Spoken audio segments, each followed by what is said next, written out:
বিয়ের পিড়িতে আমার থেকে 10 বছরের বড় কনেকে দেখে আমার জান যাই যাই অবস্থা। ভাবছিলাম কম বয়সী কোনো মেয়ের সাথে আমার বিয়ে ঠিক হয়েছে, কিন্তু কে জানতো মেয়ে আমার থেকে এত বড় হবে। আমি মেয়ের দিকে এতক্ষণ তাকিয়েছিলাম, এর মাঝেই পিচ্ছে একটা ছেলে এসে আমার পাঞ্জাবি ধরে বলল, তাহলে তুমি আমাদের নতুন বাবা, তাই তো? বাবা, আমার না মজা খেতে খুব ইচ্ছে করছে, আমাকে চকলেট এনে দাও না বাবা। পিচ্ছে ছেলের কথা শুনে আমার চোখ বড় বড় হয়ে গেল। মাত্র বিয়ে করতে আসলাম, এখনো বিয়ে করি নাই, এর আগেই বাবা ডাক শুরু করেছে। কলেজে পড়ি আমি, এখনো কচি একটা ছেলে আমি, আর এত বড় বয়স্ক বৃদ্ধ মহিলাকে আমি বিয়ে করব? অসম্ভব। মহিলার একটা ছেলেও আছে। আমি পাশ ফিরে তাকিয়ে আপুকে ডাক দিব, ঠিক তখন আরেকটা মেয়ে এসে বলল, আম্মু কিছু টাকা দাও তো, আমার স্কুলে লাগবে। আর এটা কি আমার নতুন পাপা? ভালো হয়েছে আম্মু, বাপ বেটির বয়সের তফাৎ হবে না, একসাথে কলেজে পড়বো। মানুষ বলবে, ওই দেখ রাস্তা দিয়ে বাপ বেটি যাইতেছে, ওরা আবার একই ক্লাসে পড়ে। আমার হবু বউ, যার সাথে এখনো বিয়ে হয় নাই, তিনি কিছু টাকা বের করে দিয়ে মেয়েটাকে বলল, যা মা, গিয়ে খেলা কর, আমি বিয়েটা করে ফেলি।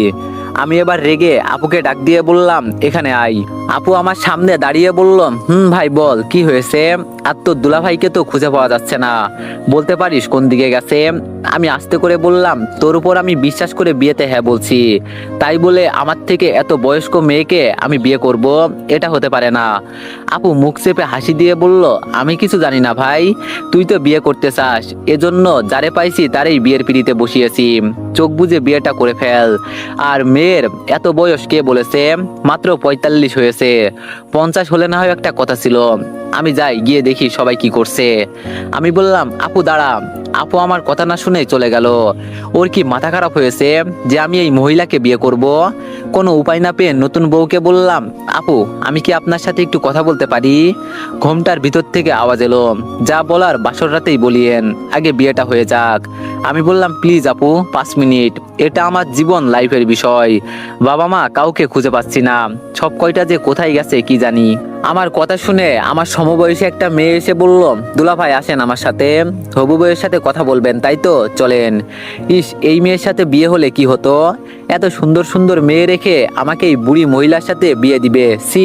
রুমে যেতেই আমার হবু বউ ওয়াশরুমে চলে গেল। মেয়েটা আমাকে দেখে হেসে বলল, আপনার কপাল ভালো যে আমার নানির মতো একটা বউ পাইছেন। আমি এবার মাথায় হাত দিয়ে বললাম, কি নানি? মেয়েটি দাঁত কেলিয়ে বলল, নানি। ওয়াশরুম থেকে একটা লাল শাড়ি পরা বুড়ি বের হলো। এই বুড়ির আবার বুড়ো বয়সে ভীমরতি এসেছে নাকি? এই বয়সে লাল শাড়ি পরেছে, কাহিনী কি?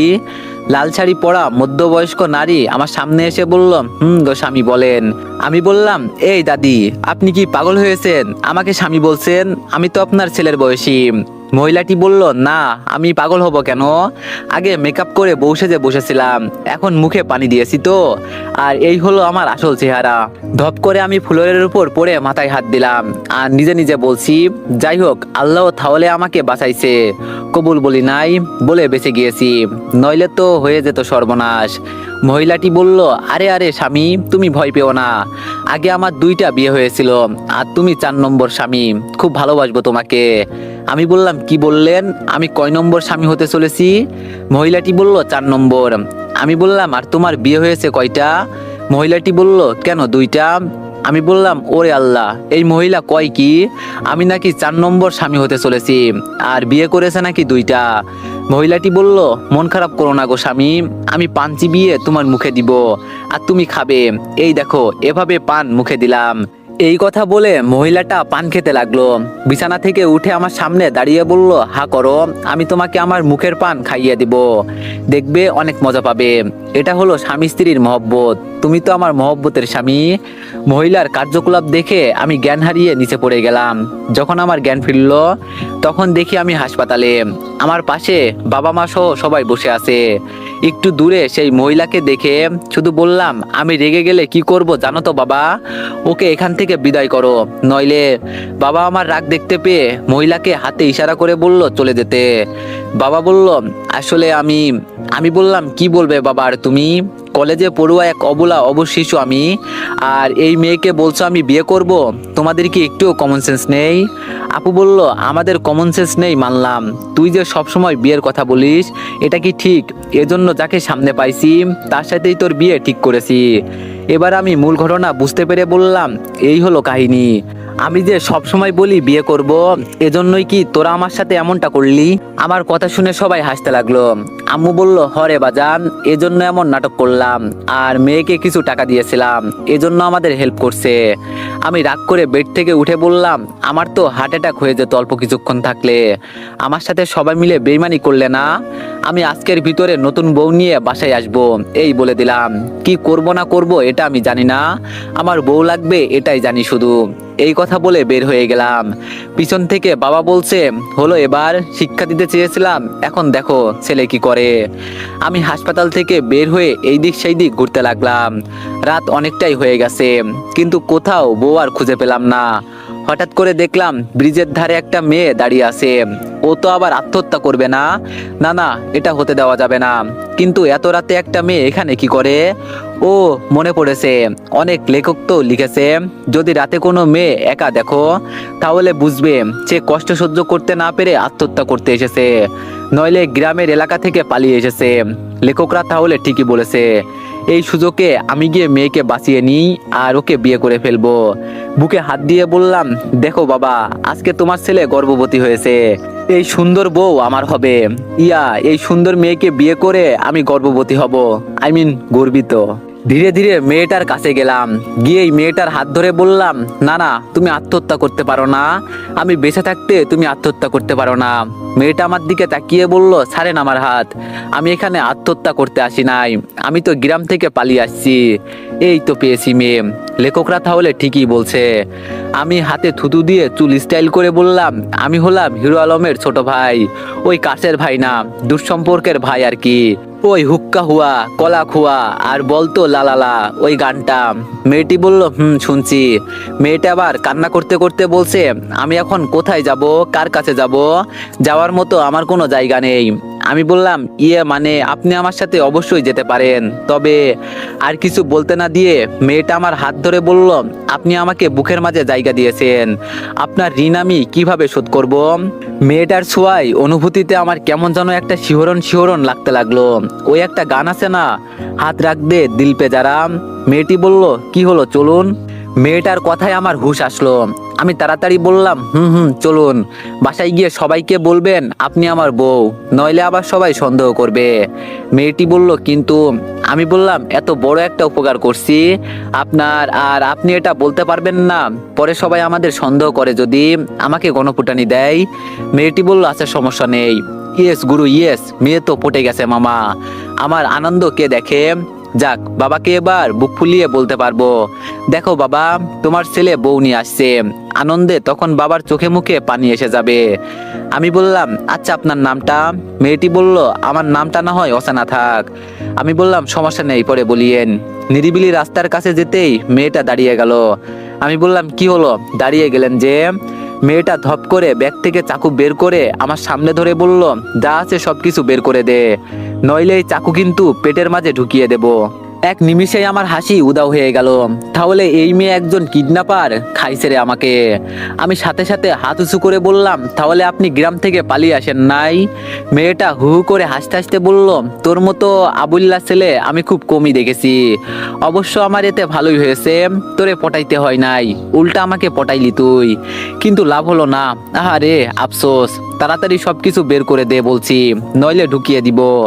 আমি পকেট থেকে মানি ব্যাগ বের করে বললাম, ফোন বাসায় রেখে আসছি, এটাই আছে শুধু।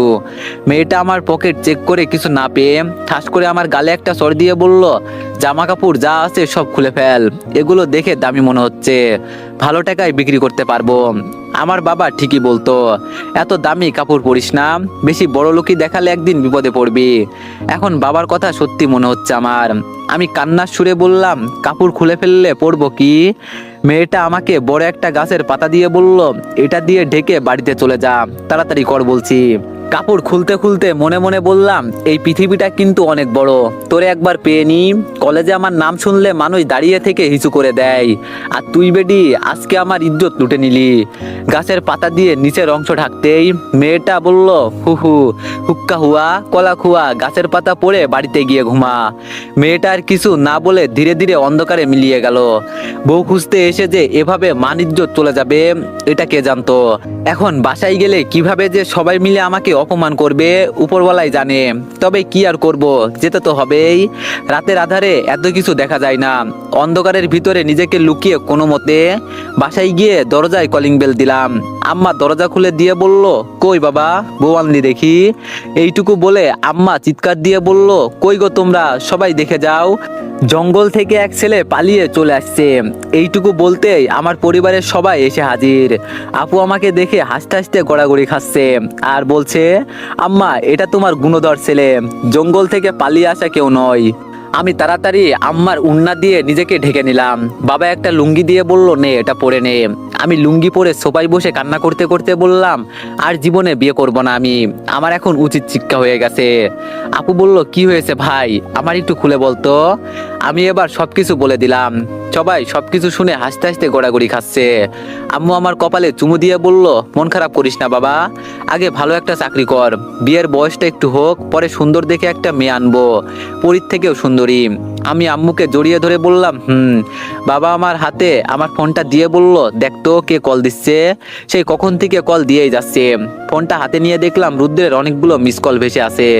আমি কল দিতেই রুদ্র ফোন রিসিভ করে বলল, মামা নতুন একটা খবর আছে, জানিস কিছু? আমি বললাম, না বললে জানবো কিভাবে, বল আগে। রুদ্র বলল, আগামীকাল কলেজের নতুন প্রিন্সিপাল আসবে, শুনছি এটা নাকি একটা মেয়ে। আমি বললাম, মেয়ে না ছাই, কোন বুড়ো মহিলা হবে, রাখতো ফোন, এমনি টেনশনে আছি। রুদ্র বলল, কালকে কলেজে যাব, রেডি থাকিস কিন্তু। আমি বললাম, যাব না। রুদ্র বলল, সে দেখা যাবে। আমি আর কিছু না বলে কল কেটে দিলাম। সবার সাথে হালকা পাতলা কিছু খেয়ে রুমে গিয়ে ঘুমিয়ে গেলাম। সকালে ঘুম থেকে উঠে দেখলাম আমার মাথার পাশে রুদ্র বসে আছে। ঘুম ঘুম চোখে ওকে দেখে বললাম, কিরে এত সকাল সকাল তুই এখানে? রুদ্র বলল, কালকে তোরে কি বলছিলাম মনে আছে, আর তুই এখনো বিছানায়? আমি বললাম, দেখ সকাল সকাল বিরক্ত করিস না, আমি এখন ঘুমাবো, যা তো এখান থেকে। রুদ্র বলল, রাতে নাকি গাছের পাতা পড়ে বাসায় আসছিলি, কোন মেয়ে নাকি তোর সবকিছু খুলে রেখে দিয়েছে। সিসি বন্ধু, শেষ পর্যন্ত এইসব শুনতে হয়েছে। যদি না যাস তাহলে এই কথা কিন্তু কলেজে সবাইকে বলে বেড়াবো।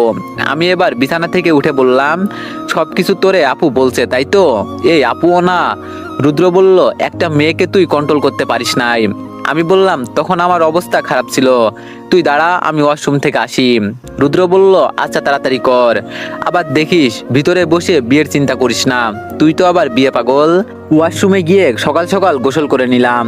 যেই গরম পড়েছে বাবা, বাসা থেকে বের হলে মনে হয় শরীর পুড়ে যাবে। রেডি হয়ে টেবিলে গিয়ে নাস্তা করতে বসলাম। খাওয়া শেষ হতেই রুদ্রকে নিয়ে কলেজের উদ্দেশ্যে রওনা দিলাম। কলেজের মাঠে যেতেই পাভেল এগিয়ে এসে বলল, কি মামা আজকে সকাল সকাল কলেজে চলে এলি? ও আমি তো ভুলেই গিয়েছিলাম যে আজকে আমাদের কলেজের নতুন প্রিন্সিপাল ম্যাম আসবে, এজন্য তুই আসলি না। আমি বললাম, তোরা সবসময় উল্টাপাল্টা কথা বলিস, এগুলো কিন্তু আমার ভালো লাগে না, আমি আসতে চাই নাই কিন্তু। রুদ্র বলল, কি মামা সবাইকে বলবো নাকি যে? আমি বললাম, হয়েছে থাক ভাই, কাউকে কিছু বলতে হবে না, এখন চল ভিতরে। কলেজের ভিতরে গিয়ে কিছুক্ষণ বসতেই রুদ্র বলল, চল এখন মাঠে যাই, সবাই ফুল নিয়ে নতুন প্রিন্সিপাল ম্যামকে শুভেচ্ছা জানাবে, আমরা গিয়ে সামিল হই। ওদের কথা মতো ফুল নিয়ে মাঠে দাঁড়ালাম। হঠাৎ করে মাথায় দুষ্ট একটা বুদ্ধি এলো। অনেকদিন হলো রেগিং করা হয় না, ওদের বলতেই ওরাও রাজি হয়ে গেল। সবাইকে নিয়ে কলেজের গেটে গিয়ে দাঁড়ালাম। পাভেল আমার চোখে চশমা দিয়ে বলল, মামা আজকে আমরা তোর পাওয়ার দেখতে চাই। এখন এই গেট দিয়ে যে কেউ আসলে তুই তাকে হেনস্থ করবি, যেভাবে পারিস ওকে অপমান করবি, বাকিটুকু আমরা সামলে নিব। আমি বললাম, এইটুকু করলে হবে তো?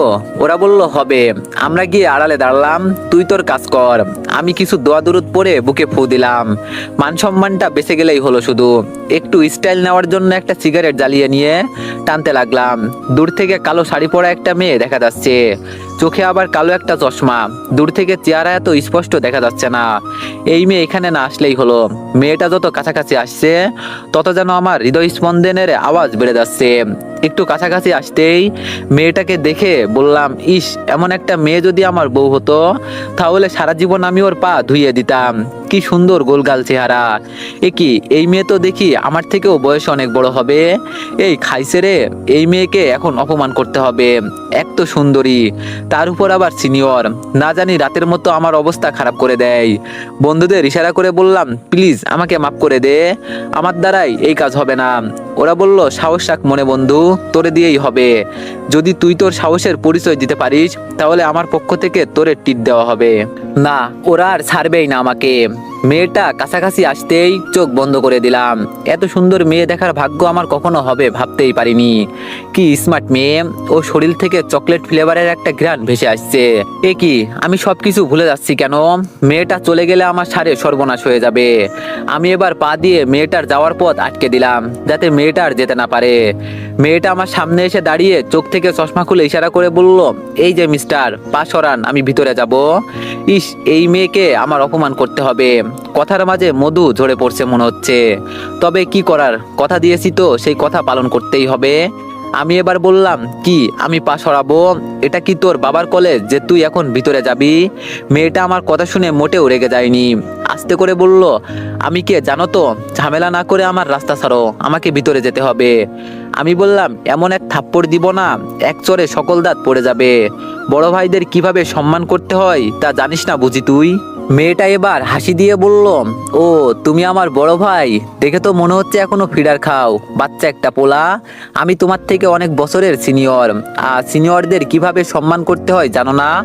আমি বললাম, তোর সিনিয়র দিয়ে তুই পানি খা, এই নে রুমাল, এখন আমার জুতা পরিষ্কার করে দে। এতক্ষণ মেয়েটা ভালোই ভালোই কথা বলছিল, কিন্তু আমার এই কথা শুনে চোখ লাল করে বলল, তুই চিনিস আমি কে? আমি বললাম, তোরে চিনে আমি কি করব? তুই কি এই শহরের ডন নাকি পাতি নেতা যে তোরে চিনতে হবে? মেয়ে বলে কিছু করছি না, তাড়াতাড়ি আমার পায়ের জুতা মুছে দে বলছি। মেয়েটা যেই আমাকে চড় দিতে হাত তুলবে, ঠিক তখন আমি ওর হাত ধরে টান দিয়ে পিছনে পেঁচিয়ে আমার বুকের সাথে চেপে ধরে বললাম, আজকের মতো ছেড়ে দিলাম, তুই হয়তো আমার পরিচয় জানিস না, জানলে হয়তো। মেয়েটা আমাকে কিছু বলতে না দিয়ে আমাকে ছাড়িয়ে বলল, তুই চিনিস আমি কে? আমার সাথে বিয়াদবি করার ফল কি হতে পারে তোর ধারণা কি আছে? আমি হাতে থাকা সিগারেট মেয়েটার মুখে চেপে ধরলাম। মেয়েটা কোনো কিছু বুঝতে না পেরে এক টান দিয়ে কাশতে লাগলো।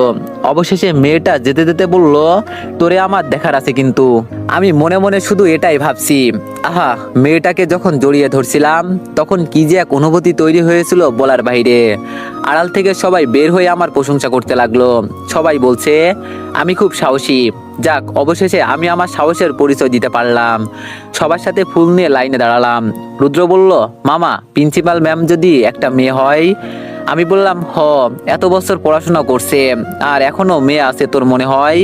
গিয়ে দেখ, হয়তো 10 বাচ্চার মা। আমাদের ইংরেজি স্যার বলেছে সবাই ফুল নিয়ে রেডি হয়ে যাও, আমাদের নতুন প্রিন্সিপাল ম্যাডাম আসছে। আমি সবার মতো চুপচাপ দাঁড়িয়ে আছি। যখন প্রিন্সিপাল ম্যাম মাঠে প্রবেশ করলো তখন তো ওনাকে দেখে আমার অবস্থা খারাপ হয়ে গেল। কিছুক্ষণ আগে গেটে যাকে র্যাগিং করলাম এটাই সেই মেয়ে। ভয়ে তো আমার পুরো শরীর এবার কাঁপতে লাগলো। শেষমেশ উনি আমাদের প্রিন্সিপাল ম্যাম হলো। রুদ্র তো আমার কাঁপাকাঁপি দেখে বলল, মামা তুই তো শেষ, আমি তোর ভবিষ্যৎ অন্ধকার দেখতে পারছি। আমি রেগে বললাম, শালা তোরা আমার বন্ধু নাকি শত্রু? এখন আমার কি হবে? উনি আমাকে দেখলে আমার মাথা ফাটিয়ে দিবে। আমি গেলাম। রুদ্র আমার হাত ধরে বলল, তুমি কই যাও মামা? চুপচাপ দাঁড়িয়ে থাকো, কিছুই হবে না। আমি বললাম, এখান থেকে শুধু বিদায় হই, পরে তোরে দেখাচ্ছি। রুদ্র বলল, সেই পর্যন্ত তুই বেঁচে থাকবি না। ভাবা যায় তুই কি না প্রিন্সিপাল ম্যামের সাথে র্যাগিং করলি। পাশে থাকা একটা ছেলে বলল, আরে তোরা সবাই চুপ থাকতো, রিয়া ম্যাডাম আসছে, কথা বলবি না। ও, তার মানে আমাদের নতুন প্রিন্সিপাল ম্যামের নাম রিয়া? নামটা তো খুব সুন্দর, বেশ পছন্দ হয়েছে আমার। আমাদের সামনে এসেই ম্যাডাম দাঁড়িয়ে গেল। তবে আজকে কি আমার সেই দিন? এখান থেকে কোনো মতে বেঁচে ফিরতে পারলেই হলো। ম্যাডাম চোখ থেকে চশমা খুলে আমাকে বলল, এই ছেলে তোর নাম কি? আমিও মজা করে বললাম, জি ম্যাডাম, আমার নাম কুদ্দুস বয়াতি। আমার কথা শুনে সবাই হাসতে লাগলো, কিন্তু স্যার ধমক দিতেই সবাই চুপ হয়ে গেল। স্যার আমাকে বলল, ম্যাডামের সাথে কোনো বেয়াদবি করবে না, উনি তোমাদের মতো মূর্খ নয়, বিদেশ থেকে লেখাপড়া শেষ করে আমাদের অনুরোধে এখানে আসছে। সো কথাবার্তা একটু হুশ করেই বলবে সবাই। আশা করি নতুন ম্যাডামের সাথে কেউ বেয়াদবি করবে না। রিয়া ম্যাডাম চোখ থেকে চশমা খুলে আমার হাতে সেই আমার রুমালটা দিয়ে বলল, আমি তো তোর গুরুজন, সম্মানীয় একজন শিক্ষক। রাস্তা দিয়ে হেঁটে আসতে আসতে পায়ে ময়লা জমে গেছে, একটু পরিষ্কার করানোর দরকার ছিল। পাশ থেকে স্যার বলল, এটার এমন কি ম্যাডাম? দীপু, ম্যাডামের পায়ের ময়লা পরিষ্কার করে দাও তো। আমি বললাম, কিন্তু স্যার। স্যার বলল, কোনো কিন্তু শুনতে চাই না, যা বলছি তাই করো। রুমালটা হাতে নিয়ে আস্তে করে বললাম, নিজের মাথায় নিজে কুড়াল দিলাম। কেন যে আমি ওদের কথা শুনতে গেলাম? ওরা সবাই তো মুখ বুজে হাসাহাসি করছে। আমি নিচে বসতেই ম্যাডাম দূরে সরে বলল, থাক হয়েছে, আর কিছু করতে হবে না, আমার কথা শুনছো এটাই অনেক। আমি দাঁড়িয়ে বললাম, ধন্যবাদ ম্যাডাম আপনাকে। কি বলে যে ধন্যবাদ দিব ভাষা। ম্যাডাম ফোন দেখিয়ে বলল, আমি ফোনে কথা বলছিলাম, তোমাকে তো কিছু বলি নাই, তুমি দাঁড়িয়ে গেলে কেন? তোমাকে যা বলছি তাই করো। আমার বোকামো দেখে চারপাশে হাসির রোল পড়ে গেল। স্যার ধমক দিয়ে বলল, এই ছেলে, তোমাকে ম্যাডাম কি বললো তুমি শোনো নাই? এখনো বিয়াদবের মতো দাঁড়িয়ে আছো। রাগে এখন আমার শরীর ফেটে যাচ্ছে। তাও আমি ধৈর্য ধরে নিচে বসে আবার ম্যাডামের পায়ের জুতার ময়লা পরিষ্কার করে দিলাম। ম্যাডাম চলে যেতে আমি বললাম, কলেজে এসে কখনো এমন অপমানিত হব ভাবি নাই। রুদ্র বলল, আমরা আসলেই সরি বন্ধু, ভাবি নাই ম্যাডাম তোর সাথে এমন কিছু করবেন। আমি বললাম, ছাড় বাদ দে, এতে আর কি বা হলো, উনি আমার গুরুজন, সম্মানীয় ব্যক্তি, তাই না? এই কথা বলে সব কয়টাকে উড়াধুরা মারতে লাগলাম। শেষে সবাই মিলে 2 তলায় চলে গেলাম। বিড়ি সিগারেট না খেলে আমাদের আবার নেশা হয় না। হঠাৎ করে নিচে একটা মেয়ের দিকে আমার নজর গেল। এটা তো রাতের সেই মেয়ে যে আমার কাছ থেকে রাতে সবকিছু নিয়ে গিয়েছিল। আমি তাড়াতাড়ি সিঁড়ি বেয়ে নিচে নামতে লাগলাম, কিন্তু নিচে গিয়ে দেখি মেয়েটা উধাও হয়ে গেল। যাক বাবা, এই অল্প সময়ের ভিতরে মেয়েটা আবার কই হারিয়ে গেল? রুদ্র বলল, কিরে মামা, কি হয়েছে, এভাবে দৌড়ে আসলি কেন? আমি বললাম, রাতে আমার সাথে যা কিছু হয়েছিল এটাই সেই মেয়ে, ওরে এখানে দেখছিলাম কিন্তু উধাও হয়ে গেল। রুদ্র বলল, এই কলেজে থাকলে অবশ্যই পাবি, চিন্তা করিস না, ও আমার বন্ধুকে। আমি বললাম, আরে বেটা থাক, ওরা শুনতে পারলে তোর খবর আছে। এর মাঝে সিনিয়র এক ভাই এসে বলে গেল, আমাকে নাকি প্রিন্সিপাল ম্যাডাম ডাকছে। রিয়া ম্যাডামের নাম শুনে আমার শরীরে মরিচের মতো জ্বালাতে লাগলো। এতগুলো মানুষের সামনে উনি আমাকে দিয়ে উনার জুতা পরিষ্কার করালেন। পাবেল আমার ঘাড়ে হাত দিয়ে বলল, এত রেগে গেলে হবে না মামা, যাই করিস না কেন মাথায় রাখিস উনি এই কলেজের প্রিন্সিপাল। যদি একবার আমাদের উপর লালকালি বসিয়ে দেয় তাহলে আমাদের পড়াশোনা জীবনের জন্য বন্ধ হয়ে যাবে। আমি পাভেলের কথা শুনে চুপচাপ প্রিন্সিপাল ম্যামের রুমের দিকে যেতে লাগলাম। ওরা আমার পিছনে আসছে। দরজার সামনে গিয়ে বললাম, ম্যাডাম আমি কি ভিতরে আসবো? রিয়া ম্যাডাম বসে বসে বিস্কুট খাচ্ছিল আর ফোনে কি দেখে হাসছিল। আমার কথা শুনতে পেরে বলল, আসো, তোমার জন্য অপেক্ষা করছিলাম। আমি ভিতরে গিয়ে ওনার টেবিলের সামনে দাঁড়িয়ে বললাম, জি ম্যাডাম বলেন। ম্যাডাম বলল, এখন ম্যাডাম বলছো, আমাকে তখন তো তুই করে বলছিলে, আর কি জানো মনে পড়ছে না। আমি বললাম, সরি ম্যাডাম, আমি বুঝতে পারি না এটা আপনি ছিলেন। ম্যাডাম বলল, তোর কত বড় সাহস, তুই আমার কলেজের মেয়েদেরকে র্যাগিং করিস? এমন বড় সাহস তোরে কে দিয়েছে? প্রথম দিনই ম্যাডামের এমন রাগী চেহারা দেখে একটু ভয় লাগলো। উনি যেভাবে হুঙ্কার দিয়ে কথা বলছেন, ভয়ে তো আমার কলিজায় পানি নাই। আমি মাথা নিচু করে বললাম, সরি ম্যাডাম, আমি ভুল করে ফেলেছি, আমি জানতাম না এটা আপনি ছিলেন, প্লিজ ম্যাডাম মাফ করে দেন। ম্যাডাম বলল, তোরে জন্মের মতো উচিত শিক্ষা দিতে হবে, এখন মাঠের মাঝে গিয়ে কান ধরে এক পা উঁচু হয়ে দাঁড়িয়ে থাকবি। আমি যতক্ষণ পর্যন্ত ক্লাসে না আসবো ততক্ষণ পর্যন্ত দাঁড়িয়ে থাকবি। আমি বললাম, প্লিজ ম্যাডাম ক্ষমা করে দেন, আমার ভুল হয়ে গেছে।